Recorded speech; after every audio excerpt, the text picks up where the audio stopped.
am going to take the second chapter, that is inverse trigonometry.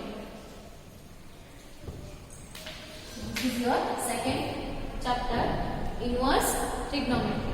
So before starting to this new chapter, I want to discuss some properties of the function. So basically it has the trigonometry and inverse trigonometry has huge applications in science and engineering.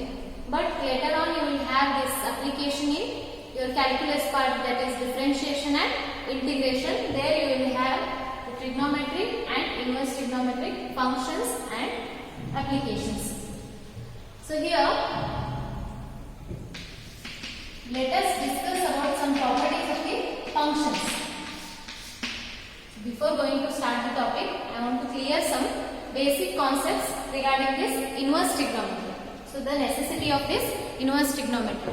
So overall you have only introduction and some basic concepts, also some properties of the inverse trigonometric functions. So before you have studied the trigonometric functions as ratios. After that you studied trigonometry as a functions. So in the high school level you have studied only trigonometry in terms of ratios. Okay, that is sin theta is equal to opposite divided by hypotenuse, like that. And then later on in first PUC you have studied trigonometric function. That is trigonometry as a function, sine function, cos function, tan function, cot function, sec function, cosec functions. Like that you have studied the trigonometric functions. So here you will have inverse trigonometric functions. So here let us consider one function.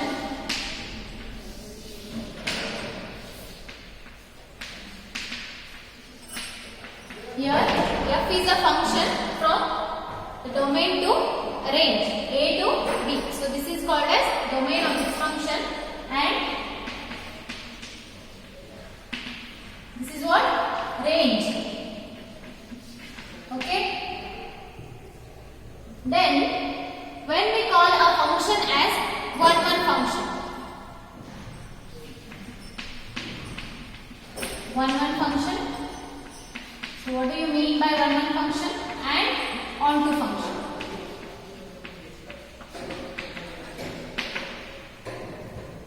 So the function is one if every distinct element has distinct images. So if we consider the two elements x1, x2, then this x1 and x2, images of this x1 and x2 should be distinct. That means f of x1 should not equal to f of x2. That means the function is 1. So if range of this function f, the set of all images is nothing but the whole set y. Or here we have taken p, let us take x and y only. So when we say that function is onto, so range of f is equal to y means the function is onto. One function means for every distinct elements it should have distinct images. So f of x1 should not be equal to f of x2 for every x1 and x2 belongs to this domain. So that is nothing but one and onto function.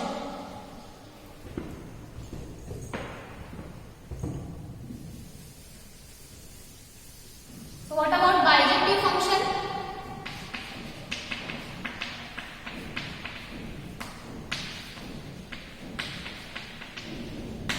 When we say that f is bijective, so f is bijective if f is both 1 and on.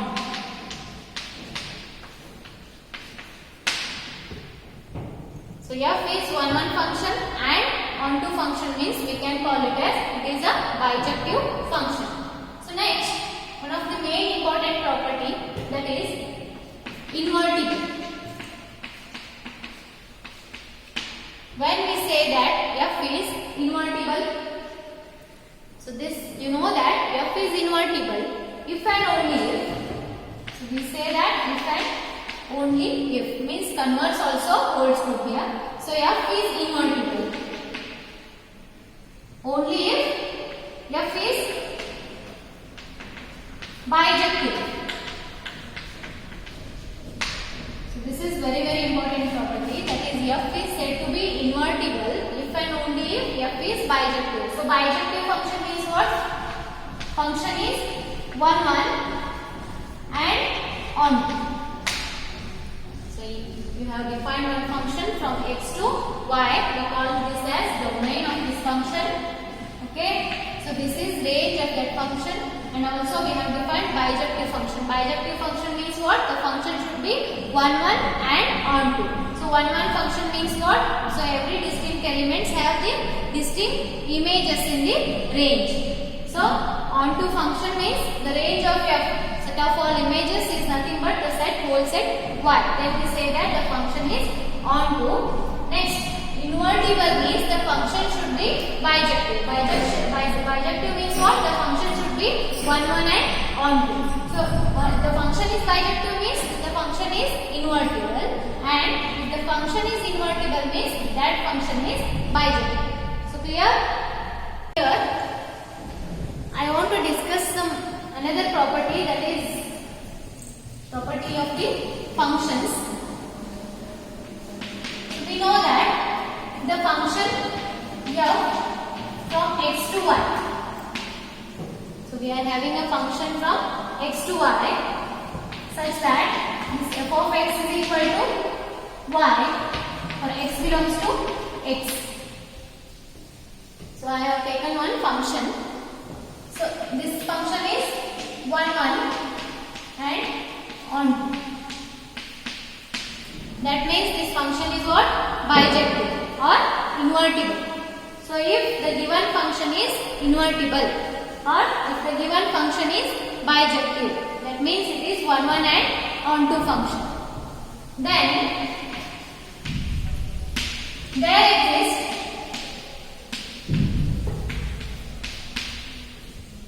a function g. So let us denote it as g such that it is defined from y to x as g of y is equal to x, where y belongs to the domain y, where this y is equal to f of x. Okay, so this property says that if the given function from x to y is what? Invertible or bijective, that means there exists another function g from y to x. Here you can observe that the function domain, the original function domain is nothing but codomain of this, the function new function g. Here range of f is nothing but domain of the g. Then this g, the function g is nothing but inverse. So this is the inverse function of f. So f inverse exists only if the given function is what? Invertible. So the given function is invertible means the given function should be what? Bijective function. If the given function f is bijective function means there exists another function g, and that function is called as inverse function of this function f. So here the difference is the domain of f is nothing but range of g, and range of f is nothing but the domain of g. This is the difference between f and g is called as the inverse function of f. So the inverse function of f exists only when f is invertible. So this is the main thing we have to remember when we say that the inverse function exists. Okay. So inverse function exists means the function should be what? Invertible function. So let us talk about the trigonometric functions. So because we are having here inverse trigonometry. So inverse trigonometric functions means what? The trigonometric function should be what? Invertible functions. So already you have studied the trigonometric functions, whether they are invertible.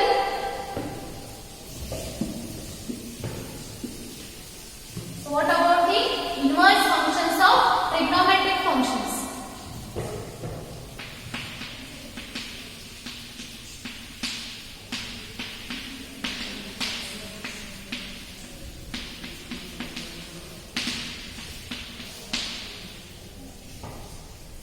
So here consider trigonometric functions are nothing but sine function function, sec function, cosec function, tan function and cot functions.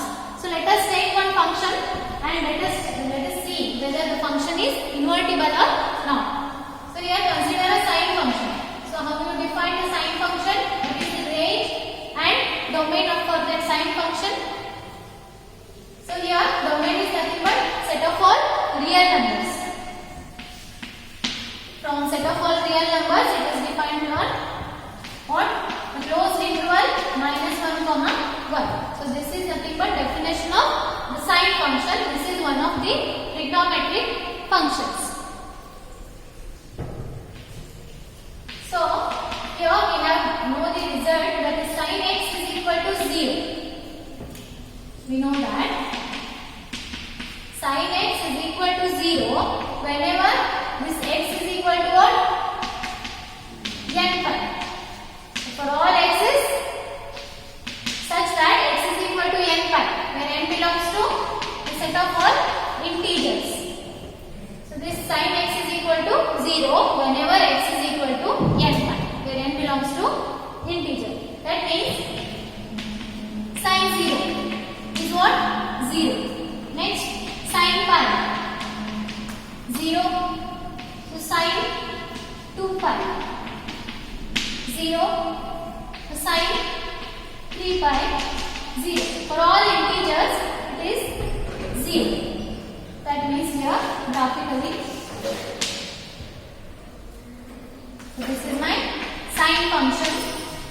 So here 0, pi, 2 pi, 3 pi, so on.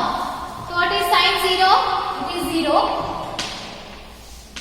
Sin pi 0. So what is the value of 2 pi under the function sine? 0. So 3 pi is also 0. So this is what? This is nothing but many one function.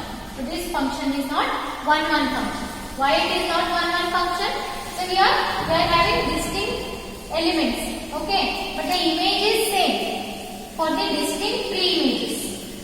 So what is the definition of one function? So here you have taken 0 and pi, the two distinct elements. Then the images should be distinct. Okay. Here what? 0 is not equal to pi, which is not pi is not equal to 2 pi. So 2 pi is not equal to 3 pi. So every element is distinct, but the image is same. This means that the function is not one. So this means the function is not bijective. So bijective function means the function should be 1, 1 and onto. So this means the function is not 1, 1 implies that the function is not bijective. Why it is not bijective? As it is not a 1, 1 function, that is it is a many one function. So this is for sine function. So you have defined a sine function, that is from set of all real numbers to the interval, closed interval -1 to 1. Next, but this function is what? Many one function. That's why it is not bijective function. So given function is not bijective means whether it is invertible? No, it is not invertible function. Sine the function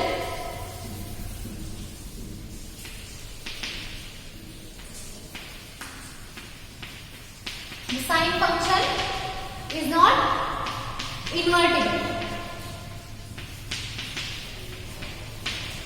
So if the function is invertible means what? There exists an inverse function.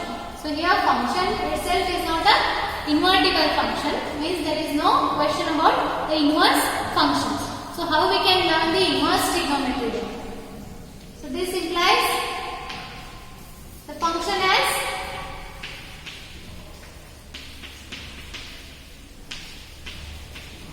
no inverse according to this definition. So this definition is from sine is from the set of real numbers to closed interval -1 to 1. So this function is not invertible.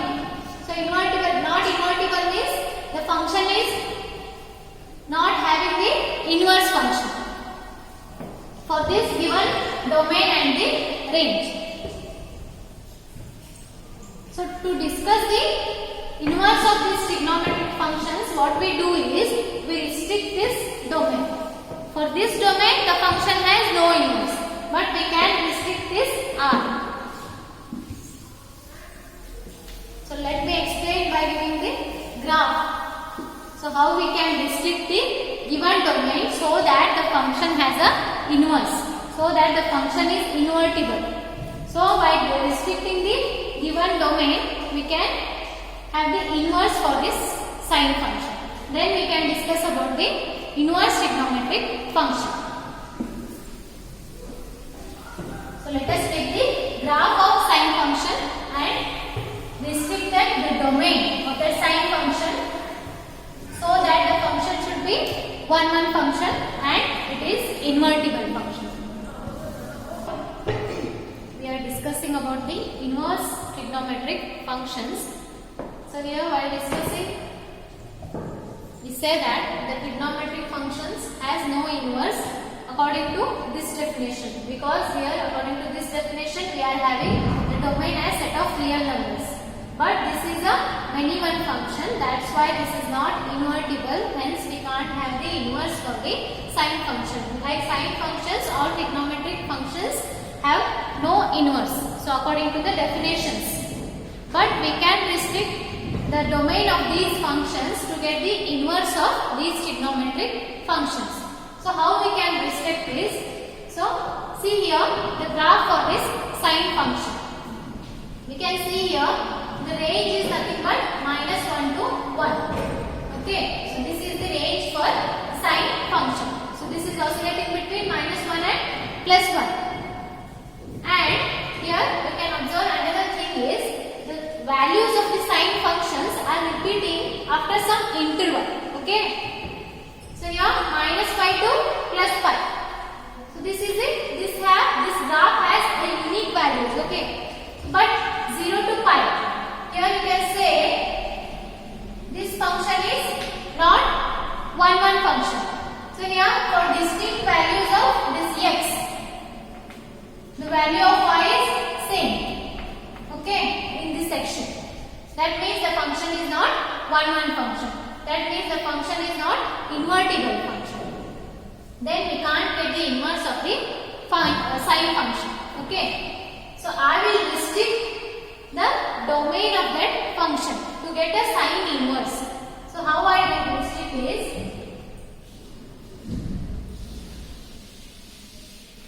so concentrate only on this interval. So that is closed interval -pi/2, pi/2. So here the given function, that is sine function, is 1 as well as onto. So every distinct element has the distinct images in the domain, codomain. That's why here in this closed interval -pi/2 to +pi/2, we can say that there exists a inverse function for the given function. So that we are restricting the given domain to get the inverse for that function. So here not only -pi/2 to pi/2, we can restrict the domain as here pi/2 to 3pi/2. Here we can get another restriction. Okay, so that is pi/2 to what? 3pi/2. Here also the given function is what? Bijective. Here no values are repeating in the domain. So all the distinct three images have the distinct images. So in this section, so I can restrict the domain by taking this interval, closed interval pi/2, 3pi/2. So here also you can have the another restriction, that is -pi/2 to what? -3pi/2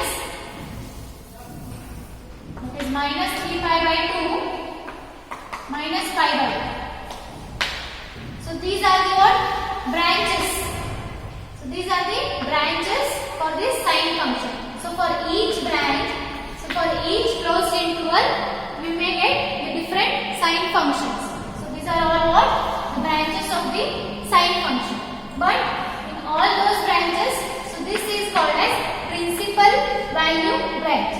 So this interval minus pi by 2 to plus pi by 2 is nothing but principal value branch. So for each intervals, because the sine here we can say that the sine value is what repeating after some interval. So to get the inverse for that sine function, we are restricting, that is we are applying some conditions for that domain of that sine function.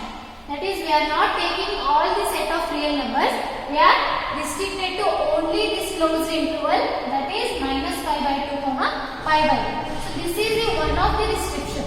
So there are many restrictions we can add on to the domain of that sine functions. So that is pi by 2 comma 3 pi by 2. This is also one of the condition we can put on the sine function to get the inverse of that sine function. So this is the another restriction. So next we can get so many closed intervals. Okay, in this closed interval as a domain we can have the inverse of that sine function. For each intervals we can have the branch of sine functions. So here I can define sine, the function sine from the closed interval minus pi by 2 to pi by 2.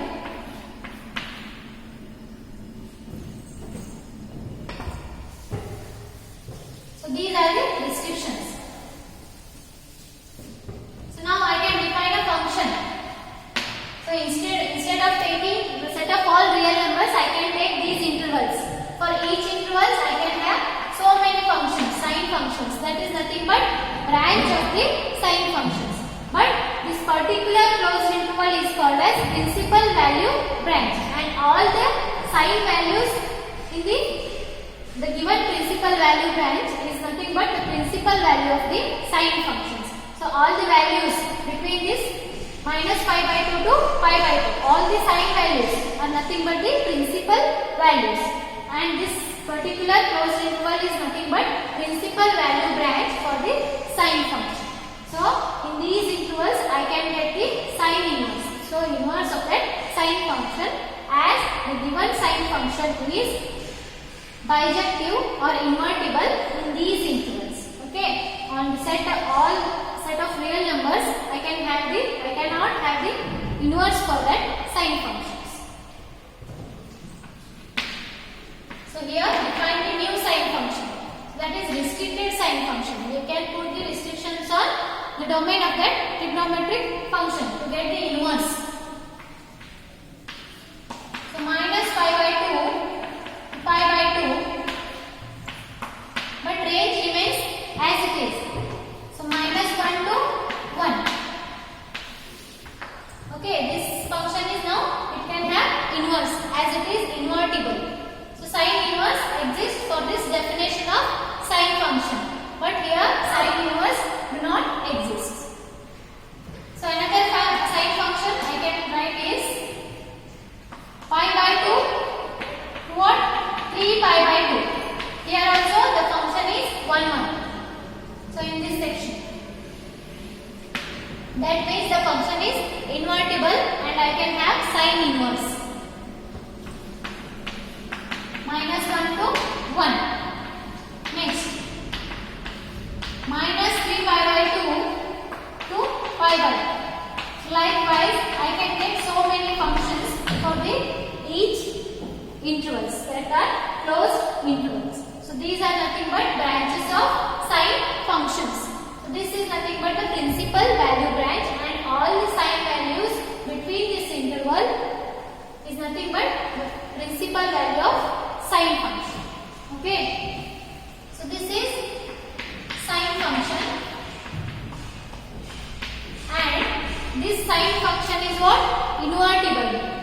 So invertible means I can have the inverse for this function. So I have told you one of the property of the functions, that is, if a function is invertible or the function is 1 1 and onto means there exists another function which is called as inverse of that function.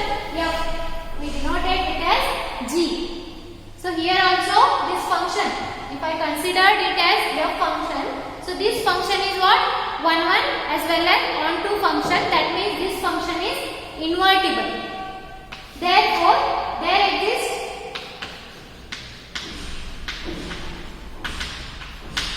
a function that is inverse for the sine function.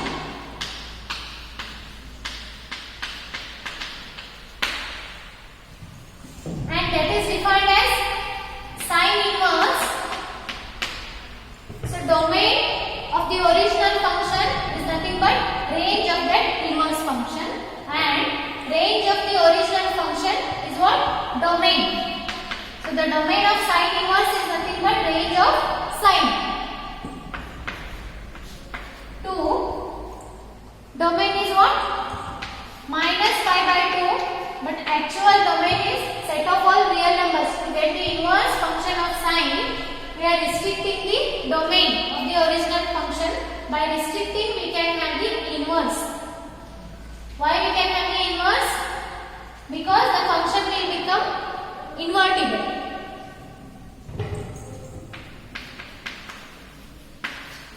So this is our sine function. So now, see here, this is nothing but the graph of inverse function. So this function. So the domain will be minus 1 to 1, closed interval, minus 1 to 1, and codomain will be the y-axis. So this is sine function. So this is inverse of this function. That is sine inverse function. So what we have done? So this is my original definition of the sine function. So on this domain, this function is not invertible because it is many one function. Because the values are repeating after some interval.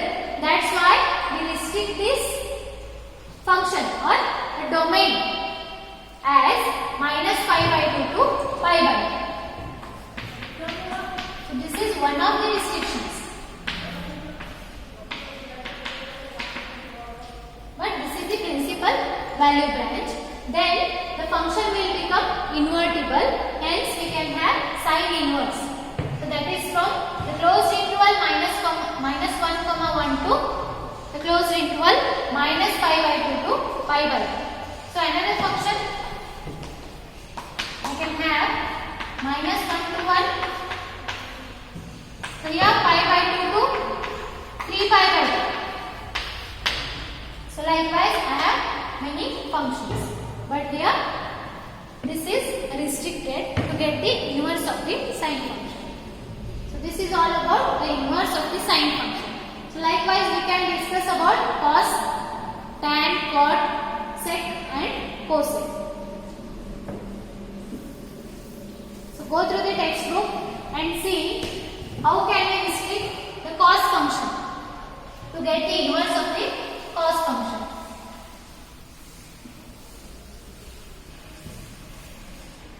So in the next class, we will discuss about the cos function and rest of these trigonometric functions. So this is enough for today's class. So you have to be very careful about these intervals. Okay, while studying the inverse trigonometry, you have to be cleared about the domain and the range of the original function, restricted function as well as inverse function. So in the next class we will discuss about rest of these trigonometric functions, cos function, tan function, cot function, sec function and cosec function. So let us discuss it in the tomorrow's class. So thank you for watching.